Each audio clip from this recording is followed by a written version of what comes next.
지난번에 제가 강의를 했는데 그때 들으신 분도 있고 못 들으신 분도 있는데 서론적으로 잠깐 말씀드렸죠. 여러분 국제시장 다 보셨죠? 네. 그 국제시장 첫 장면에 흥남초수작전 나오죠? 그때 막 배탈 나고 막 아비규환 장면 나오죠? 그게 다 100% 조작 날조입니다. 왜 그러냐면 그 윤재균 감독이 일부러 그런 건 아니고요. 역사를 몰라요. 역사를 모르니까 야 10만 명이 탈출했다는데 난리 버거지겠구나. 그래서 자기가 그렇게 생각해서 만든 거예요. 그런데 정확하게는 9만 8천 명이 탈출했는데 9만 5천 명 정도가 기독교인이었습니다. 그러니까 질서정연했죠. 자, 이 장면 아시죠? 유명한 장면. 이거 올라가다 떨어져가지고 막 죽고 막 난리 먹으셨잖아요. 이거요 질서정연했습니다. 목사님 타세요. 아니요 장로님 타세요. 아니요 권사님 타세요. 그렇게 올라간 겁니다. 그래서 보세요. 질서정연했죠. 이렇게 주로 또 여자분들이 탁 이렇게 서서 줄 서서 가지고요 차례차례 탔습니다. 9만 8천 명 중에 9만 5천 명 기독교인인데 기독교인이 아니면서도 탈출한 약 3천 명 내지 5천 명이 있었습니다. 그 사람들은 세 부류가 있었는데 첫째 부류는 기독교는 아니지만 공산치에서 5년 동안 살아보니까 이건 아니다. 그래서 탈출한 사람들입니다. 그 다음에 아주 극소수겠지만 간첩이라든지 이런 사람들이 껴묻혀서 올 수도 있겠죠. 근데 더 중요한 부류가 하나가 있습니다. 뭐냐면 골수 공산당인데 이제 다시금 인민군 들어오면 골수 공산당 청년들이 어떻게 돼요? 인민군 끌려가잖아요. 그러니까 골수 공산당 청년들이 군대에 인민군에 안 끌려가려고 몰래 껴묻혀서 탈출한 사람이 있었습니다. 그 부류가 있었습니다. 그 중에 한 명이 누구냐? 문 HY라는 사람으로 흥남 궁청 농업개장 한 사람입니다. 여러분 공산치에서 농업개장 했으면요 골수 중에 골수입니다. 그 젊은 부부가 인민군에 안 끌려가려고 내려와서 거제에서 난 아들이 문재인입니다. 그래서 이게 실화돼가지고 뭐 이런 어르신들은 인민군 대위라고 들으셨죠? 인민군 대위가 아닙니다. 뭐 그럴 수는 있어요. 뭐 인민군 대위가 흥남 농업개장 군청 같이 또 하니까 그러나 정확하게는 흥남군청 농업개장이었다가 내려온 사람입니다. 저희 아버님이 농업개장 하셨거든요. 그 당시는 제일 끝발 센 사람이 농업개장하고 재무개장입니다. 농경사회니까. 그러니까 공산치에서 5년 동안 농업개장을 했다는 것은 골수 중에 골수죠.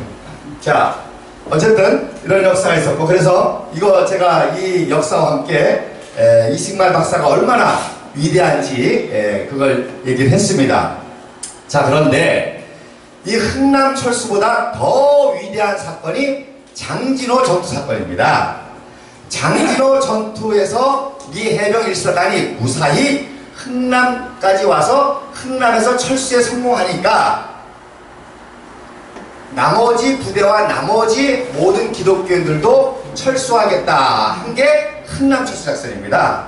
그러니까 흥남철수작전보다 더 중요한 사건은 바로 흥남철수작전이 있게 된 장진호 전투 사건입니다. 자, 제가 역사 공부를 하고 역사를 가르치는데 역사는 뿌리입니다. 뿌리 없이 모든 게 안 되는 게 없잖아요. 뿌리에서 줄기와 가지와 잎이 나오고 거기서 뭐가 생겨요? 열매가 생기죠. 그러니까 뿌리가 되는 역사를 제대로 알아야 현재라고 하는 줄기와 가지와 잎을 정확하게 분별할 수가 있어요. 그러면 앞으로 어떤 미래가 될 것이라고 어떤 열매가 맺을 것이라고 하는 미래를 예측할 수가 있습니다.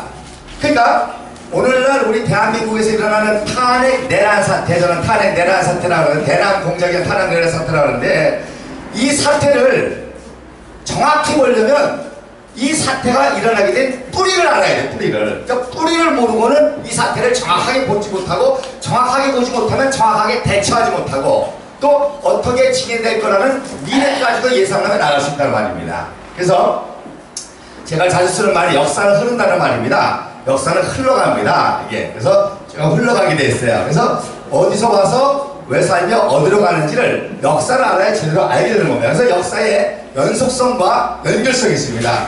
과거의 사건이 현재에도 영향을 미치고 미래에도 영향을 미치고 연결이 되어 있습니다. 여러분 그래서 제가 장진호 전투라는 사건을 통해서 오늘 우리 현대사를 풀어보려고요. 이 사건 하나를 가지고.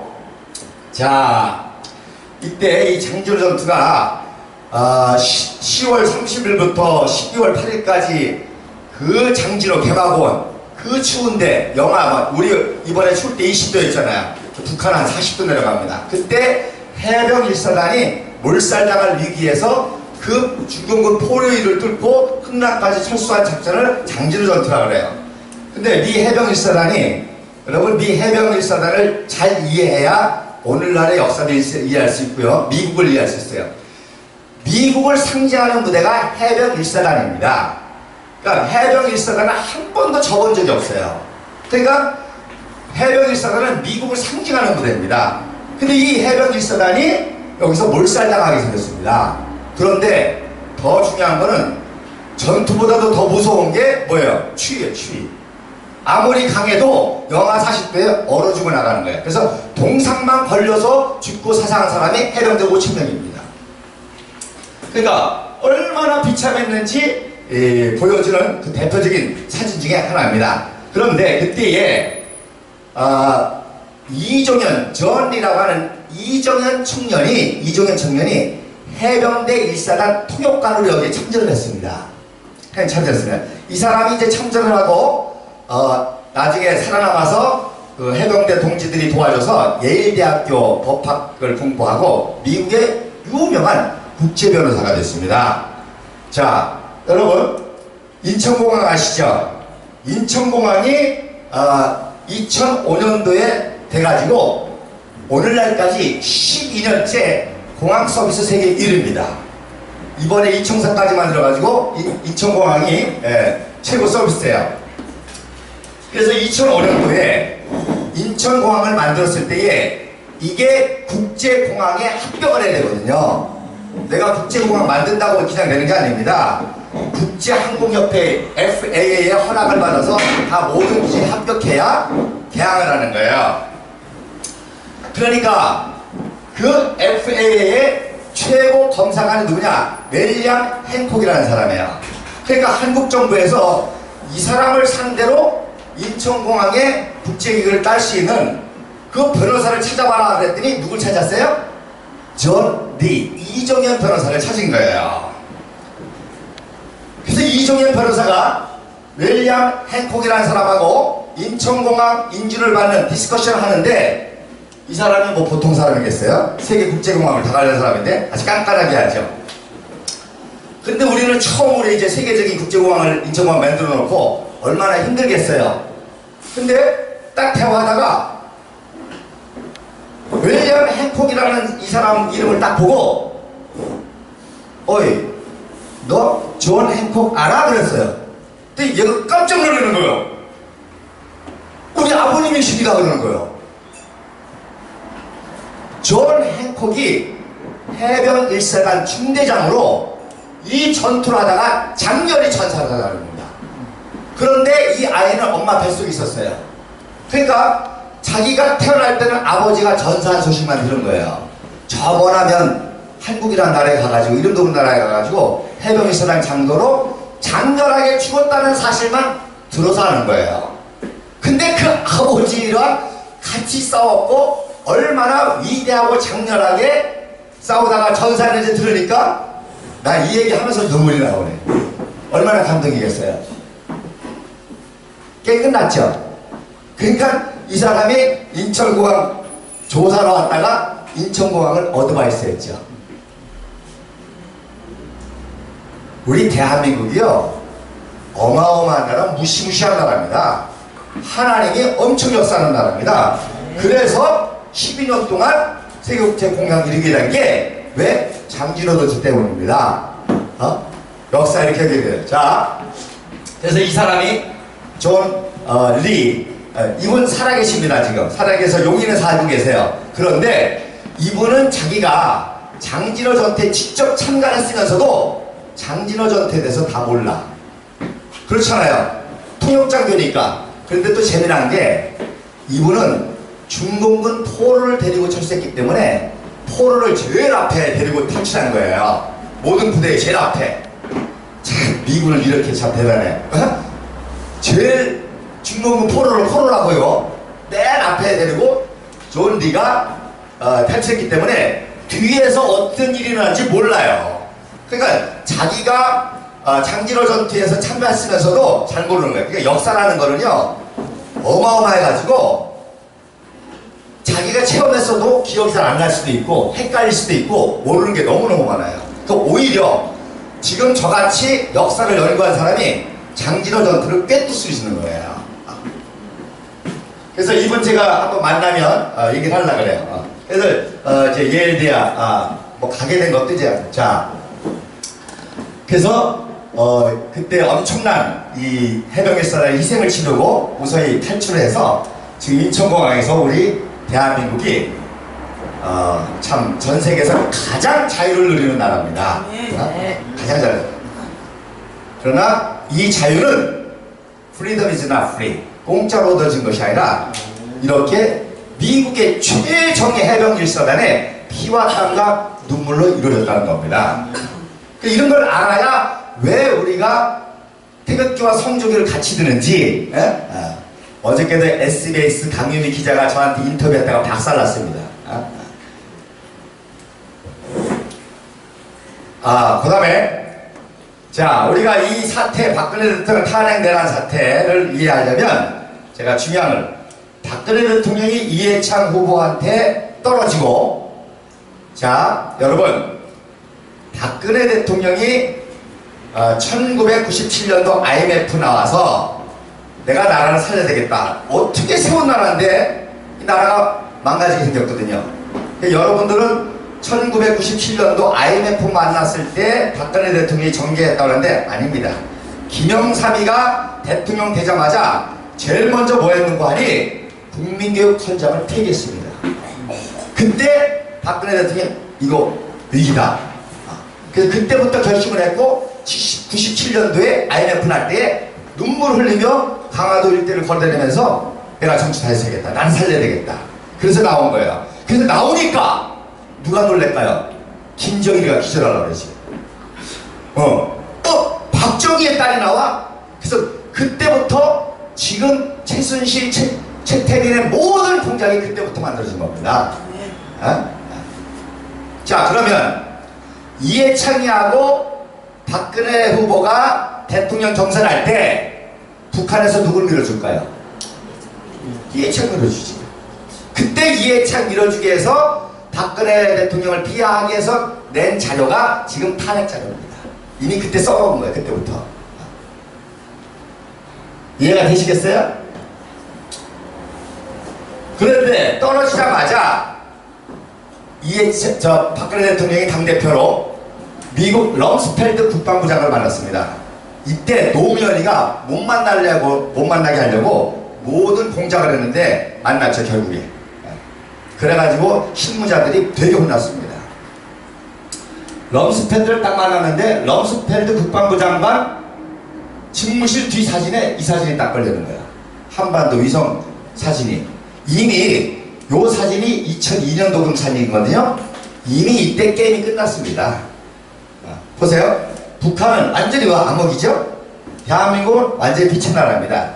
그러니까 이미 1997년도 페리 국방부 장관이 북폭하려고 할 때 이미 그때 북한은 끝난 상태입니다. 그걸 김대중이가 살려낸 거죠. 그러니까 럼스펠드가 만나가지고 럼스펠드가 어떻게 이런 일이 날 수 있냐는 거예요. 똑같은 언어를 쓰고 똑같은 민족이 하나는 완전히 어둠과 감옥과 지옥의 나라가 되고 이 나라는 완전히 빛의 나라가 되고 그것도 6.25의 폐허를 완전히 겪어갔는데 말이에요.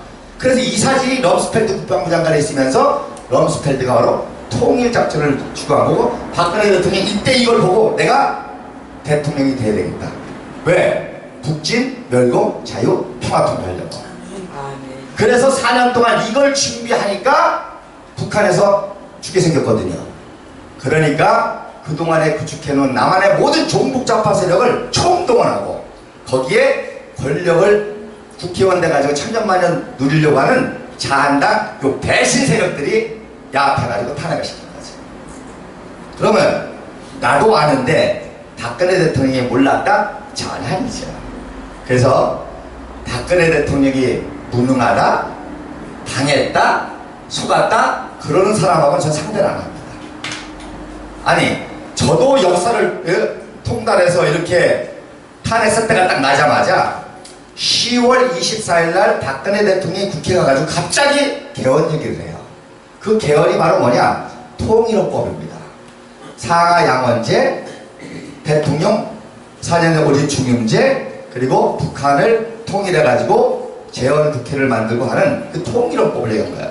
그러니까 김정은이가 기절하려고 했지. 안 되겠다.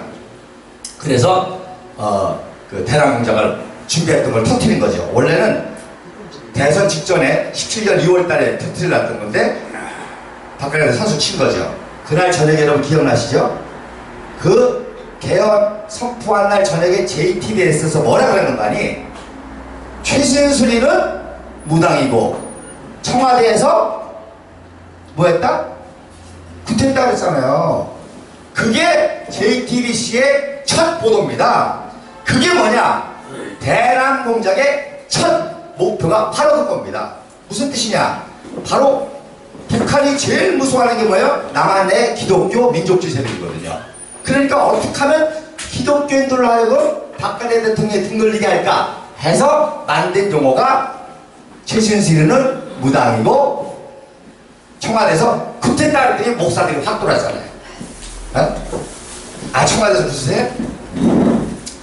제가 그때부터 유명한 목사님들 만나가지고 이 사실 얘기도 안 믿어. 아, 안 된다. 이번엔 박근혜 안 된다는 거야. 뭐 어떻게 무당을 데려다가 청와대에서 구태냐고 말이야. 거기 목사님 다 넘어갔습니다.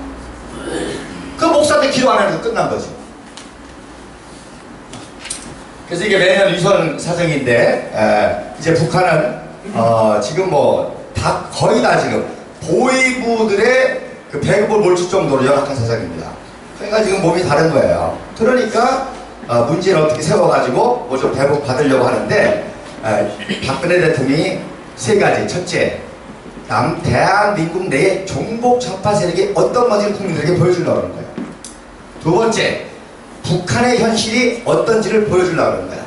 그래서 그 둘을 착살내서 국민들을 각성시켜서 통일이 대박이다. 통일을 해야 된다. 그래야 북한도 살리고 우리 대한민국의 모든 청년 어르신들이 다 살아난다. 이 세 가지 때문에 마음대로 해봐. 그 감옥에서 지금 모든 걸 컨트롤하고 계십니다. 자, 이게 해병 1호기라 그래요. Air Force One. 전용기는 Air Force One이라고 그러죠. 그래서 단거리 타고 다니는 그 헬기를 마린 1이라고 합니다. 해병대 1호기라고 그래요. 그래서 트럼프 대통령이 특별히 해병대를 굉장히 사랑하세요. 굉장히 사랑하세요. 왜 그럴까요? 장진호 전투 때문에 그런데요. 보세요. 자, 이게 누구예요? 매티스 국방부 장관이죠. 매티스 국방부 장관이 해병 1사단장 출신입니다. 이분은 독신이에요. 총각이에요, 총각. 그래서 해병 1사단장 때요, 1사단장. 장진호 전투의 전통을 이어받은 사람이죠. 해병대 사령관까지 지내고 국방부 장관 한 사람입니다. 자, 그 다음에 합참의장, 기도대 수업 때 던포르트. 던포르트가 해병 1사단 5연대장 출신입니다. 장진호 전투에 참석했던. 그래서 그 트럼프 대통령한테 합참의장으로 임명을 받는 그런 모습입니다. 직속 상관, 직속 후배죠. 해병대. 해병 1사단 출신이에요. 자, 누구예요? 존 켈리. 비서실장입니다. 백악관 비서실장이에요.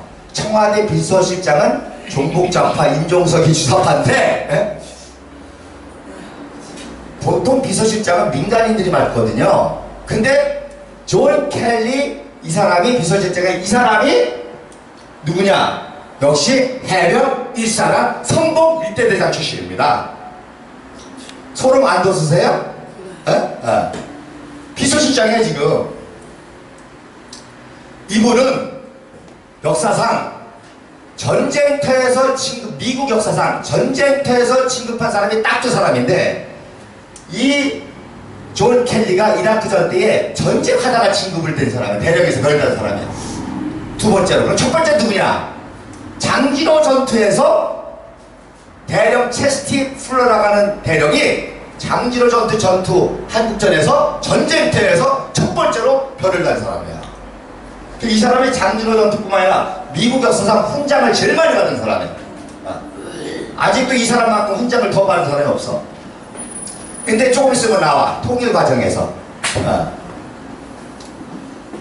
그 다음에 한국계로 해병대 최초 사단장이 된 사람이 데니얼 유예야.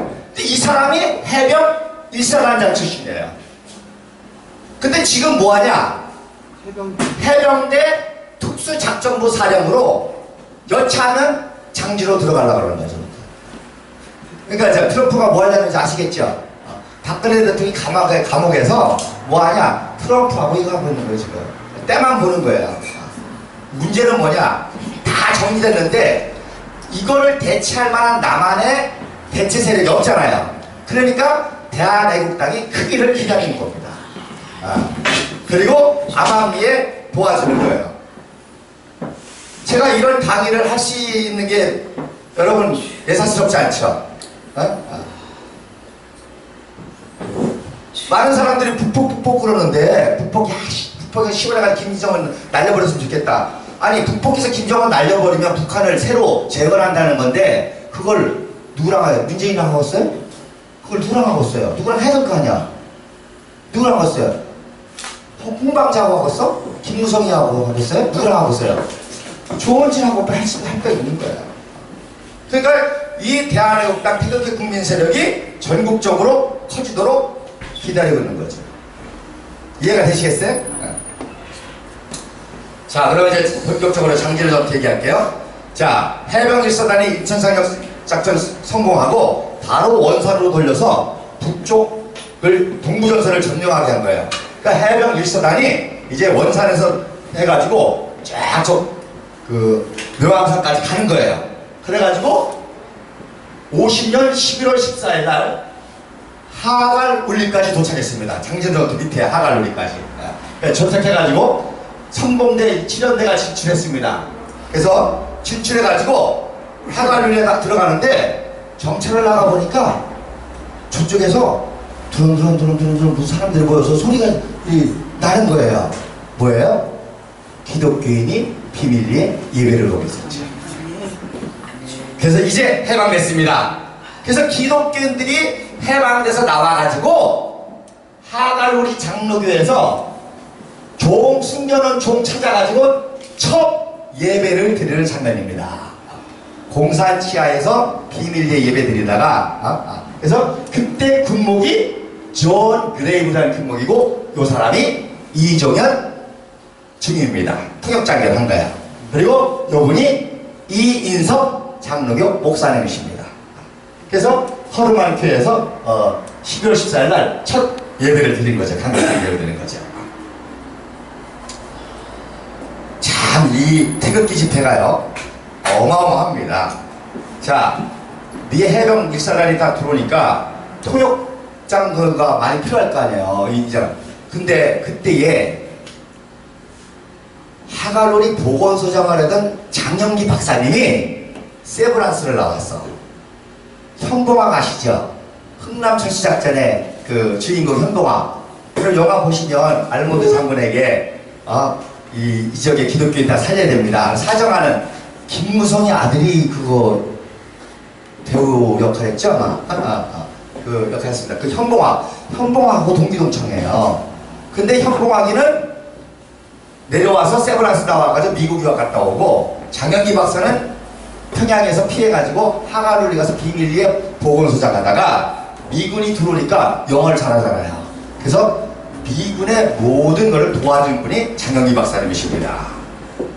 근데 그분이 내가 이 강의를 하니까 그분의 아들이 저를 만나자 그래요. 그래서 자기 아버지가 그때 미 해병 1사단하고 같이 작전을 하고 그리고 미 해병을 도와줘가지고 미 해병 역사상 유일하게 미군 앰뷸런스를 타고 탈출한 분이라는 거야. 여러분, 미 해병은 규정상 민간을 못하게 됐습니다. 근데 이분이 얼마나 훌륭한 일을 했는지 온 가족을 미군 앰뷸런스를 태워서 같이 탈출을 하는데, 이야, 또 감동적인 사건은 탈출하다가 응급환자, 맹장 환자가 생긴 거예요. 그러니까 장혜인 박사가 기독교인이잖아요. 그러니까 큰 누나 딸하고 장모님을 내리라고 했어. 우리가 나중에 데리러 올게요. 그리고 항아리에 남겨놓고 환자를 태워서 탈출했습니다. 여러분, 이게 기독교인입니다. 이게 대한민국입니다. 그래서 장모님과 큰딸은 이북에서 살다가 돌아가셨겠죠. 어떻게 될지 모르겠죠. 그리고 부산에서 난 아들이 장경백 박사님이라고 일산에서 병원하는데 태극기 집회 나오는 사람이에요. 그래서 내가 이 강의를 하니까 이분이 자기 아버님이 그러신 분이라. 그래가지고 장경백 어려서 그냥 아버님이 내려왔다는 사실만 아는 거예요. 그래서 제가 이런 얘기를 쫙 해주니까 뭐 감동이죠. 그래서 현봉학 박사하고는 상대가 안 되는 분이 장현기 박사님이십니다. 자, 그런데 10월 23일 날 하가룰리 장로에서 추수감사절 예배를 드린 거예요. 자, 그래서 여기 또 오연대 군목하고 이번엔 사모님 대신에 여성교회 회장 권사님 좀 되겠죠. 우리 뭐 여자 목사님이나 되겠죠. 그래서 말씀드린 대로 흥남 철수작전 한 9만 5천 명의 거의 90%가 장로교인입니다. 그분들이 내려와서 이 부산 쪽의 장로교가 그래서 발전한 겁니다. 그래서 이제 추수감사절 예배를 드렸는데 그 다음 30일 날 중공군에게 포위돼가지고 다 죽게 생겼다는 거예요. 다 죽게 생겼다는 거예요. 그래서 중공군에게 해병 1사단이 포위돼가지고 전멸위기에 다녔으니까 철수해야 된다는 겁니다. 그래서 이게 마지막 철수 예배 보는 거예요. 철수 예배. 네. 그래서 예배 드리고 이제 같이 후퇴하는 거예요. 자, 그래서 여기가 장진호거든요. 여기 하가룰이에요. 여기서부터 이제 흥남까지 이렇게 육로로 철수를 해야 돼요. 자, 그런데 그래서 약 해병 13,000명하고 육군 4,500명하고 그러니까 이종현 중위가 이때부터 눈물로 기도하죠. 살려달라고 하나님께. 자, 그런데 그때 해병 1사단 사단장이 누구냐? 스미스 소장입니다. 스미스 소장. 스미스 소장인데 이분이 참 훌륭한 게 너무 전진 속도가 빠른 거예요. 그러니까 상부 알몬드나 메가드 장군은 빨리빨리 진격해서 백두산 점령하고 하라는데 이분이 아무래도 이상해. 너무 빠른 것 같아. 그래서 이 핑계 저 핑계 대고 천천히 관계 모양사까지 하는 겁니다. 그리고 만약의 사태를 대비해서 해병대 사령관이 임시 비행장을 만들었어. 임시 비행장을 만들었어요. 보고포하고 뭐 이러려고. 그런데 어떻게 됐어요? 포위됐잖아요. 포위돼서 해병 1사단이 전멸되게 생겼단 말입니다. 아까도 말씀드렸죠. 해병 1사단은 미국을 상징하는 부대입니다. 해병 1사단이 졌다는 건 뭐가 졌다는 거예요? 미국이 졌다는 거예요. 해병 1사단이 수치를 당했다는 건 미국이 수치를 당한다는 거예요. 그래서 한 번도 저본 적이 없는 부대가 처음으로 철수 후퇴를 한다는 거예요. 그러니까 철수 후퇴라는 것도 기분이 나빠, 스미스 소장은. 그러니까 또 직구준이 또 기자들이 철수 안 되네요? 약을 내는 거야. 그랬더니 스미스 소장이 유명한 말을 했습니다. We are not retreating. We are advancing in another direction. 우리 후퇴하는 게 아니야. 우리는 다른 방향으로 돌려. 그러면 다른 방향으로 진겨. 후퇴한다는 말이 싫어가지고 철수한다는 말이 싫어가지고 다른 방향으로 돌려. 이 말이 너무너무 유명한 말이라 리트리트 헬 뭐 후퇴 지옥이나 가라 그래. We attacking in different direction. 다른 방향으로 공격! 그러는 거예요.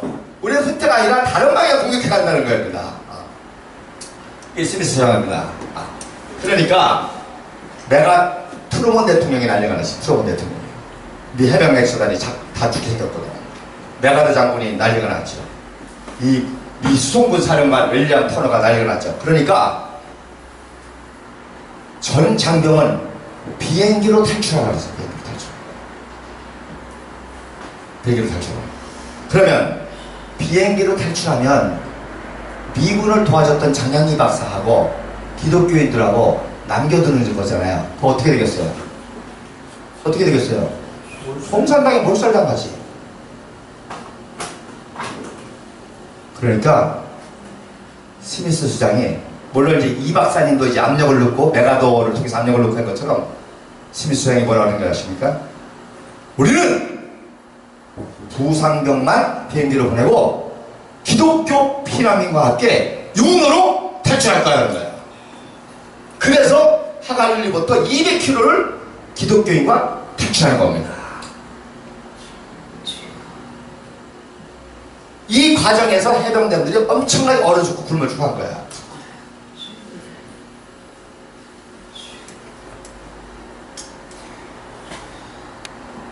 그래서 중공군 포로 아까 잡았잖아요. 포로. 그래서 포로들을 맨 앞에 세워가지고 이정현 중위가 이제 탈출하고 그 다음 미군이 탈출하고 이렇게 합니다. 그래서 얼마나 힘들었는지. 그래서 전투하면서 탈출하는 거예요. 죽어나가면서. 근데 그러니까 여러분, 우리 역사를요 고차원적으로 봐야 됩니다. 이미 모택동은 미 해병 1사단에게 타격을 가해야 우리가 미국과의 모든 협상이라든지 유리화해서 10만 명을 투입한 겁니다. 미 해병 1사단을 몰살시키려고. 그러니까 이 전쟁으로 인해서 오히려 중공군이 더 많이 죽었습니다. 근데 중공군은 왜 모택동이가 그런 희생을 치고 무모한 작전을 했느냐? 미 해병 1사단에 타격을 줘야 미국의 자존심을 꺾었다고 하는 그 아이덴티티와 이걸 하려고 그렇게 무리하게 공격해서 다 죽이려고 했단 말입니다. 거기서 살아남았다는 거는 이건 하나님의 기적이죠. 예. 자, 그래서 이게 오다가 동사당한 사람입니다. 근데 또 재미난 거는 미 해병 1사단은 전통이 있죠. 시체도 적지는 안 남겨도 시체도 다 가져와. 시체를 같이 흩하는 겁니다. 자, 그래서 약 12만 명이 10배가 넘죠. 12만 명이 포위해가지고 이렇게 인해 전술로 그 해병 1사단을 전멸시키려고 이제 공격해오는 거예요. 그래서 싸우면서 탈출하는데 고토리 앞에 수민교 진흥이 유일한 이 계곡에 보세요. 이 계곡의 길인데 다리가 어떻게 됐어요? 끊어졌잖아요. 끊어졌어요. 여기만 넘어가면 이제 안전하게 흥나까지 갈 수 있는데 이게 끊어져 버렸단 말입니다. 그러니까 어떻게 돼? 여기서 몰살당하게 생겼잖아요. 날씨는 또 얼마나 추워. 그러니까 마지막 방법이 뭐냐? 빨리 항공기로 다리를 놓을 수 있는 자재를 투하해가지고 다리를 빨리 놓고 하는 방법이 있죠. 포에 싸우면서. 근데 문제는 뭐냐? 비바람, 눈보라가 엄청 부는 거예요. 비행기가 뜰 수 있어요? 못 떠요? 못 뜨지. 큰일 나네. 지금 요 고토리에 갇혀가지고 이 해병 1사단이 눈보라가 치는 바람에 칠흑 같으니까 비행기에 뜨지 못하고 중공거리가 포위돼서 몰살당하게 생겼어요. 밤에. 그러니까 다들 스미스 수장도 그렇고 모든 미 해병에서 그 용감하다는 미 해병 1사단이 마지막 절망에 닥친 거예요. 여기까지 왔는데 다리가 끊어져가지고 여기서 얼어 죽게 생겼고 이 눈보라에 포위대가 죽게 생겼다고 말도 못하고 그 칠흑 같은 밤에 병사들이 쫙 하는 거예요. 근데 저쪽에서 두근두근 소리가 나. 아시라케라시라 무슨 소리야? 같이 피난 내려오던 기독교인들이 똑같은 거 알잖아. 그러니까 여기서 살아남을 수 있는 유일한 방법은 뭐야? 날씨가 기적적으로 화창해져 가지고 이 다리도 조립할 시간이 없어. 그러니까 이미 조립하는 거를 낙하산으로 띄워가지고 딱 얹어만 놓기만 하면 돼. 그러면 사는데 이놈의 날씨가 이게 되냐 말이야. 시국 같은 어둠에. 그랬는데 이 절망적인 상황에서 어디서 무슨 그런 상황에서 이 아까 말한 존 그레이븐 국목이 가보니까 기독교인들이 기도하고 있는 거야. 아실락설라고 방언 기도하는 거야. 찬송 부르고 기도하는 거야. 국목이 야! 하나님이 도우시면 기적이 일어난다. 그랬더니 해병대원들이 그 소식을 듣고 야 기독교인들이 기적을 해서 기도한다더라. 그러니까 해병대들이 군가만 불러도 해병대들이 찬송가를 부르는 거예요. 그러니까 해병대들이 기도하는 거예요. 그랬더니 이렇게 기도하는 이제 그림인데 해병대 박물관에 있는 그림이에요. 고토리에 관에 크게. 그랬더니 밤에 뭐가 떠? 별이 뜨는 거예요.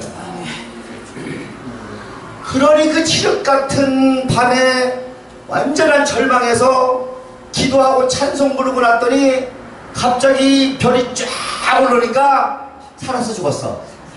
하나님이 살려주시는구나. 하나님 역사하시는구나. 내일 화창하게 맞겠구나. 그래가지고 별이 딱 뜨는 장면이에요. 그래서 해병대 마크가 이게 됐습니다. 별. 그래서 이 이름이 뭐냐? 더 스타 오브 고토리. 고토리의 그 절망적인 상황에서 떠오른 별이라 그래가지고 더 스타 오브 고토리라고 그래요. 그리고 추신표라고 하는데 CF라고 하는데 왜 추신표냐? 초신이 장진호 전투인데 그 당시 지도가 일본 지도만 사용했거든요. 그러니까 장진호라는 말을 일본말로 초신이라고 썼어요.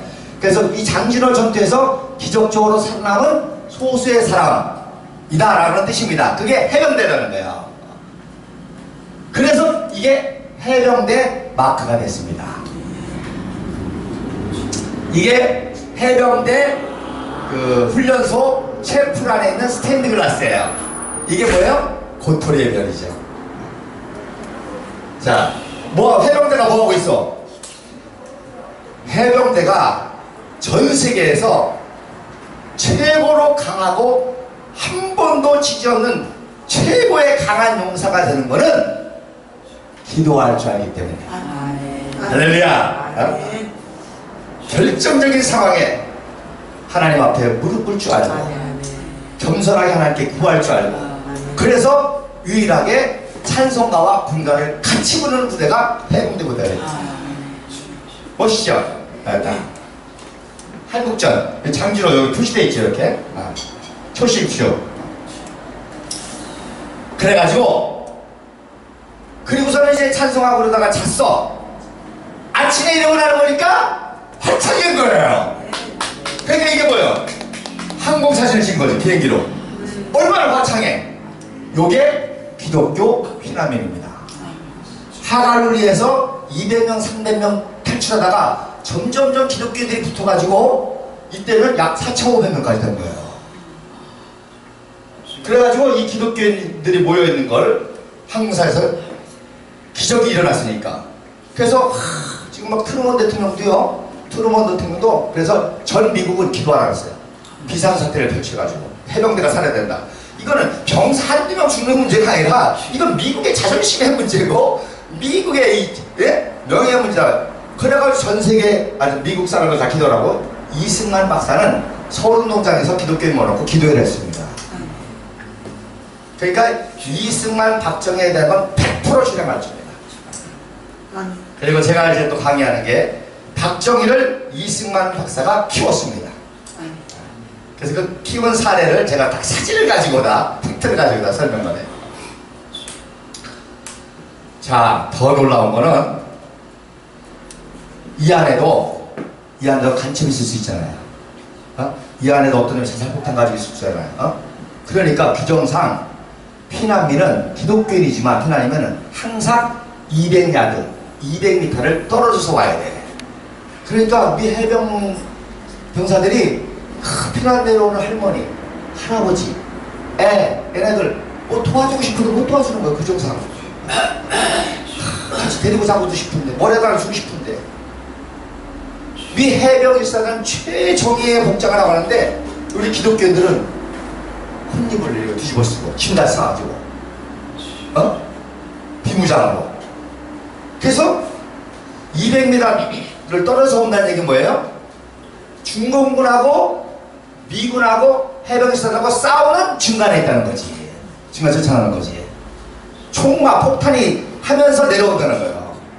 근데 신기한 거는 해병 1사단 장병들은 총 맞아 죽고 얼어 죽고 죽어가는데 기독교인들은 쌩쌩이 안 죽어. 할렐루야.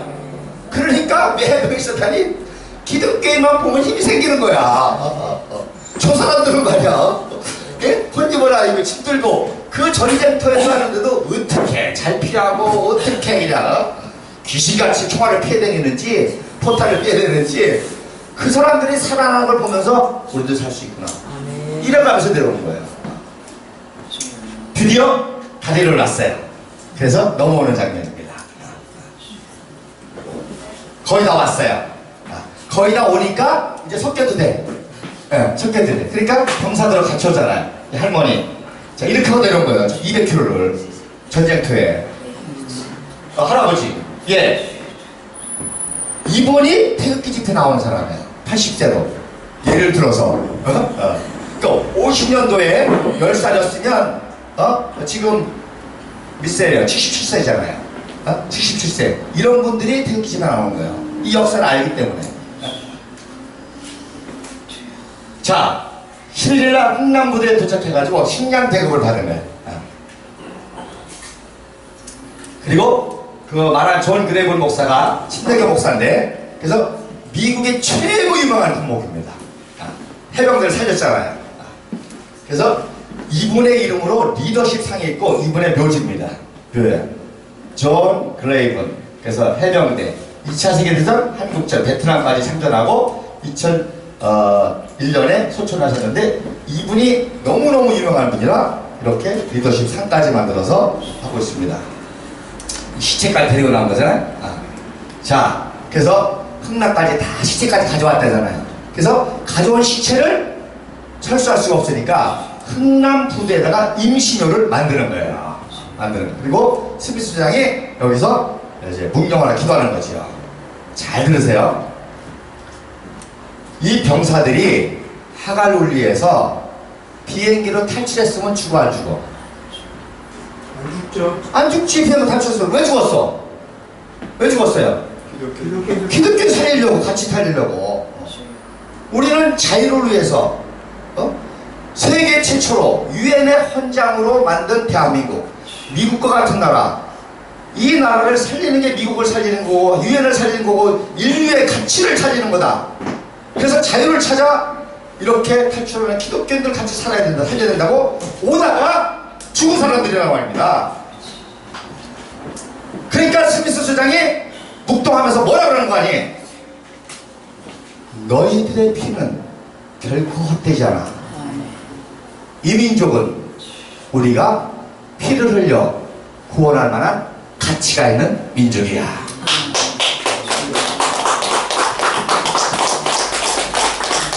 해병대 사령관, 너희들의 피는 결코 헛되지 않아.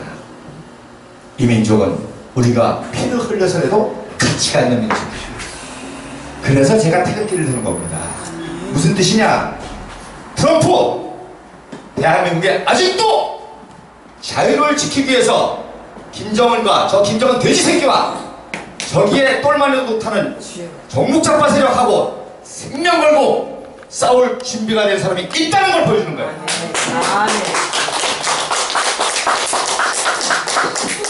그래서 제가 포스터도 그렇게 하면 우리 태극기 집회 그 포스터가 있는데, 헤이 트럼프! 아직도 피 흘려 구할 만한 가치가 있는지 지켜보라 그래. 그래서 아스팔트에서 우리 1년 동안 하루도 쉬지 않고 매주 토요일마다 태극기 들었습니다. 그리고 화장실 했잖아요. 어제도.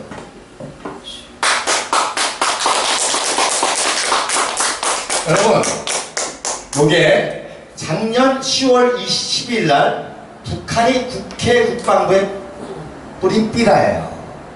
여러분, 그럼 국회 국방부에 삐라가 있다는 거는 뭐예요? 이렇게 뿌렸다는 거지. 뭐예요? 간첩들이 근데 그 삐라에 오른쪽에 있는 게 무슨 사진이에요? 이 사진이에요. 북한에서는 뭐라고 선전하느냐? 미 해병 1사단 스미스장이 우리에게 항복하는 사진이라는 거예요. 자, 그러면 이제 탄핵 사태가 대남 공작이라는 거 아셨죠? 대남 공작 아셨죠?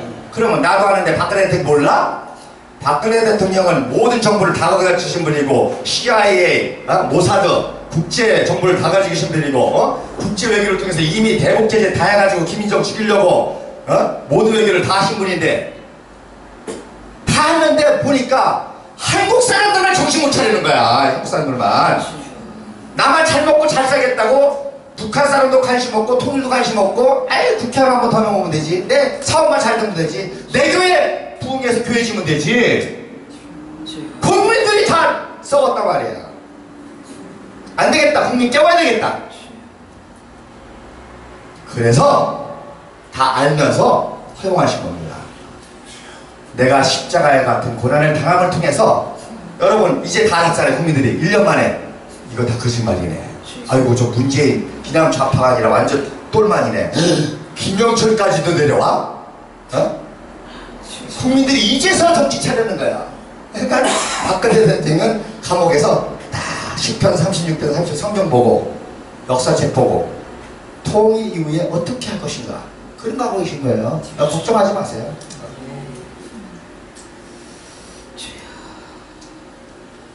자, 1904년도에 일사늑약을 통해서 일본의 식민지로 완전히 없어지게 될 때 그때 헐버트 선교사님이 대한제국 절망사랑은 멸망사랑을 책을 씁니다. 헐버트 선교사님이 굉장히 유명한 선교사님인데 이승만 박사의 스승입니다. 스승 중에 한 분입니다. 근데 이 헐버트 박사가 한국 역사책을 쓰십니다. 외국 선교사가 한국 역사 통사를 써요. 대한민국의 그 어떤 역사학자도 한국사 통사를 쓸 수 있는 사람이 아무도 없습니다. 신라가 전공인 사람 신라가 쓰지. 김두식이 지가 똑똑해도 삼국유사밖에 못 써. 삼국사기. 이련이 삼국유사밖에 못 써. 조선이 전공인 사람은 조선밖에 못 쓰고 조선도 다 못 쓰지. 나는 영조시대 뭐 대원권 뭐. 근데 선교사가요 고조선부터 대한제국 멸망할 때까지 역사서를 썼어요. 제가 여기에 충격을 먹고 아니 선교사가 한국 가서 한국말을 배우고 한국 역사를 배워가지고 한국 역사책을 썼다고 합니다. 하나님 나도 이 지혜를 주세요. 우리 한국사를 통달할 수 있는 그런 걸 다 연구하게 되는 거야. 근데 이분이 지금 대한제국이 멸망하는 거예요. 일본 식민지 들어가는 거예요. 그 멸망사를 쓰면서 서문에다가 뭐라고 쓰는 거 아니 지금은 이 민족이 자기의 역사가 멸망하는 것을 목도하지만 잠은 죽음의 가상이긴 하나 결코 죽음이 아니라는 사실을 증명할 언젠가 이 민족의 민족 정기가 깨어나면 잠은 죽음의 가상이나 결코 죽음이 아니라는 사실을 깨달을 한 민족에게 이 책을 쓴다 그랬어요. 그 민족 정기를 회복한 분이 누구냐? 이승만 박사란 말이에요. 그게 이승만 박사의 희호입니다. 그러면서 이 헐버트 선교사가 왜 그럴 수밖에 없는지 이 한민족이 이승만을 통해서 대한민국이 세워지고 이렇게 되면 이런 놀라운 역사를 이룰 것을 예언하면서 7가지를 들었어요. 7가지를 그렇게 쓰는. 근데 시간상 뭐 이것도 따로 해야 되니까 마지막 6번째가 7번째가 뭐냐? 내가 한국에 와서 보니까 한국 사람이 참 똑똑하고 다 좋은데 무엇보다도 조선의 여성이 위대하더라. 조선의 여성들은 굉장히 강인하면서도 지혜롭고 섬세하고 그리고 강인하고 정직하고 그래서 이 조선의 여성들이 나중에 대한민국을 살릴 것이라 예언했어요. 그랬더니 박근혜 대통령이 나왔잖아요. 박근혜 대통령이 나와서 박근혜 대통령 탄핵되니까 여성들이 다 나오잖아요. 태극기 집회의 60%가 여성입니다.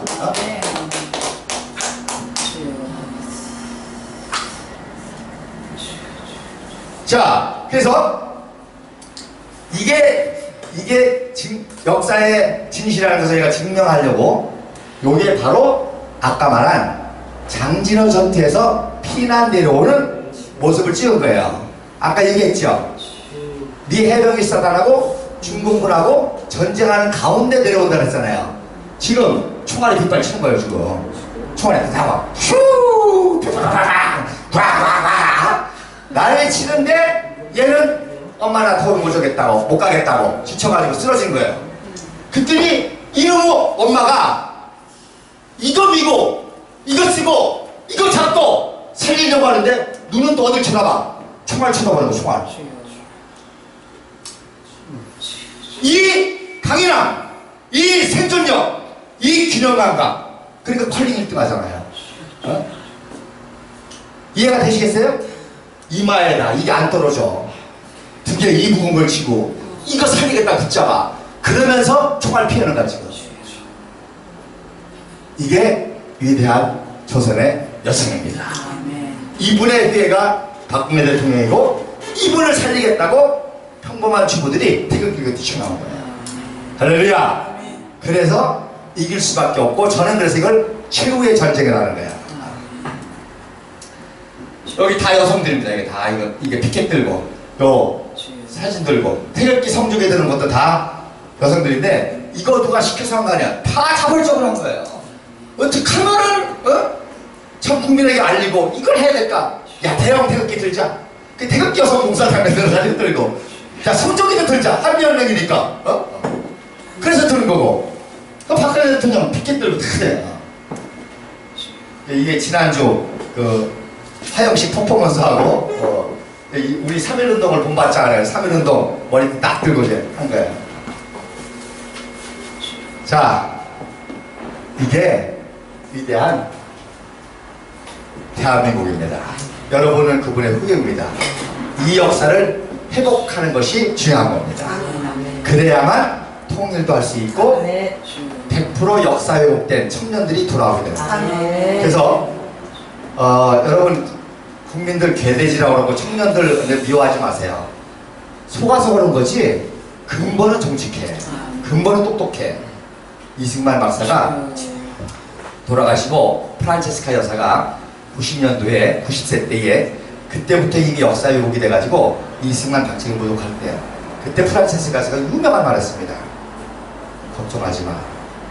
한국 사람은 똑똑해서 언젠가 진실을 알면 이승만 박사가 얼마나 위대한지 알게 될 거야. 그래서 박근혜 대통령이 단순히 통일을 위해서 하는 게 아닙니다. 이승만 박사의 건국이념을 살려야 되겠다. 박정희 대통령의 부국강병의 역사를 살려야 되겠다. 대한민국 총체적인 개혁을 하고 새 역사를 쓰겠다고 하신 겁니다. 거기에 여러분들이 동참하시고 끝까지 함께 할 때에 우리는 반드시 승리합니다. 아멘. 감사합니다. 기도하시겠습니다. 하나님, 우리 한민족은 하나님께서 택하신 이스라엘을 첫 번째 택했다고 한다면 우리 대한민국은 말세에 미국과 함께 세계사를 주도하고 세계 평화와 세계를 구원하기 위해서 택한 민족인데 하나님 안타깝게도 마지막 전쟁을 치르고 있습니다. 1945년 해방됐을 때 시작됐던 좌우의 이념대립 그리고 체제전쟁, 이제 북한은 그 체제가 붕괴 직전이고 그 붕괴 직전에 최후의 발악을 하는데 이 최후의 발악을 눈치채고 태극기 든 위대한 여성들이 나왔고 위대한 국민들이 나왔습니다. 이제 박근혜 대통령 회복시켜서 트럼프 대통령과 함께 북진멸공 자유평화통일 이루게 도와 주옵시고 우리 국민들이 깨닫고 우리 청년들이 깨닫고 태극기 들고 나오게 도와 주옵소서. 예수님의 이름으로 기도합니다. 아멘.